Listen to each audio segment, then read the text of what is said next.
Hi, and welcome back. In this video, we will cover the sprint planning meeting. The sprint planning is all about planning the work for our upcoming sprint. The participants of that sprint planning meeting are the product owner, the developers, and you as a Scrum Master. It doesn't hurt to invite stakeholders, but only if they behave well.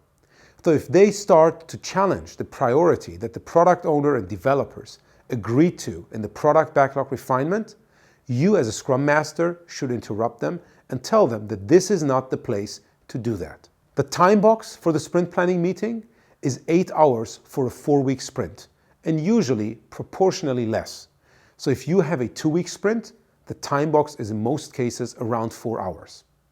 Time box always means the maximum amount of time that we dedicate for these events. How do we prepare for the sprint planning meeting?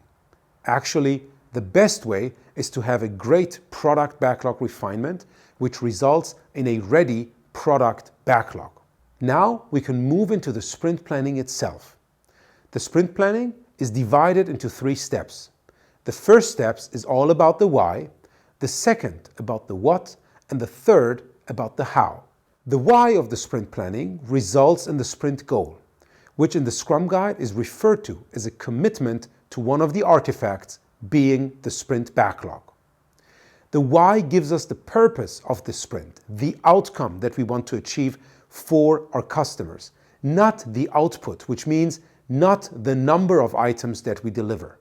The second part, the what, is all about which items are we going to select from the product backlog into the sprint backlog.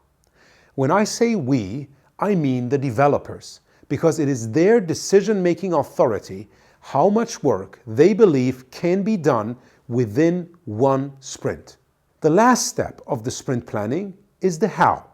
This is the technical discussion between the developers where they identify and create a shared understanding on how they want to approach the work that they have selected to deliver in this particular sprint. As a product owner, it always makes sense to be part of the first and the second step. The third step, any product owner can skip. But my recommendation is to be close by, to not jump on the next plane and leave the team. Because out of that how discussion, the team might get to a lot of what questions. Finally, once you've done the actual sprint planning, there might be some follow-up work. Again, it could be checking for feedback from some of your stakeholders, but even informing your stakeholders which items were selected by the developers can be an actual work that you do after the sprint planning meeting itself is done. I hope this video gave you a good understanding of what sprint planning is, how it is conducted, and how you as a Scrum Master can help your team conduct a good sprint planning.